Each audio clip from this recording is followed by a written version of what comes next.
Si t'es pas riche aujourd'hui, c'est pas de ta faute, c'est de la faute de ton cerveau et de ta psychologie. Parce que oui, c'est jamais un problème d'argent, c'est toujours un problème de ce qui se passe là-dedans. Et déjà, quelque chose de très simple. Chaque achat, c'est une récompense instantanée et ça nous fait du bien à notre cerveau. Mais à chaque fois que tu investis, il est où le plaisir là-dedans? Bah c'est simple, il n'y a pas de plaisir. Parce qu'une fois que tu as investi, tu es content parce que tu penses avoir fait une bonne décision. Mais évidemment, un bon investissement, il met du temps à fructifier. Et une fois qu'il sort, bon, bah tu te dis que tu as gagné de l'argent gratuit, c'est content, tu y retournes, mais tu auras toujours moins de plaisir à faire des achats de l'autre côté. Et au final, il faut comprendre que ton cerveau, il est clairement en train de te trahir là-dessus. Parce qu'il va dire c'est que des petites dépenses, mais si, il faut se faire plaisir dans la vie, et si on meurt demain, etc.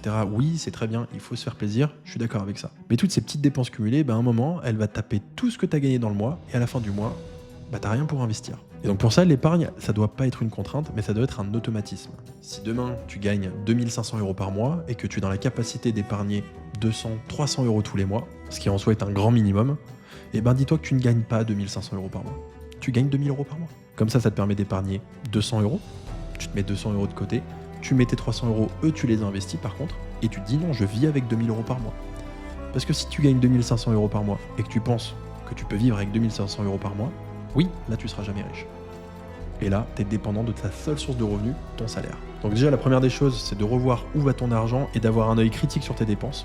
Évidemment, l'épargne, c'est jamais facile, mais il faut que tu crées de l'épargne et de l'investissement de manière automatique pour ne plus avoir à y penser. Et l'idée, ça va être aussi de rééduquer ton cerveau et d'être plutôt orienté à développer ton patrimoine que à simplement kiffer ta vie. Parce que si tu développes ton patrimoine, tu vas beaucoup plus kiffer ta vie. Et ça, il y en a plein qui l'ont oublié. Allez, si ça t'intéresse d'en savoir plus, tu t'abonnes.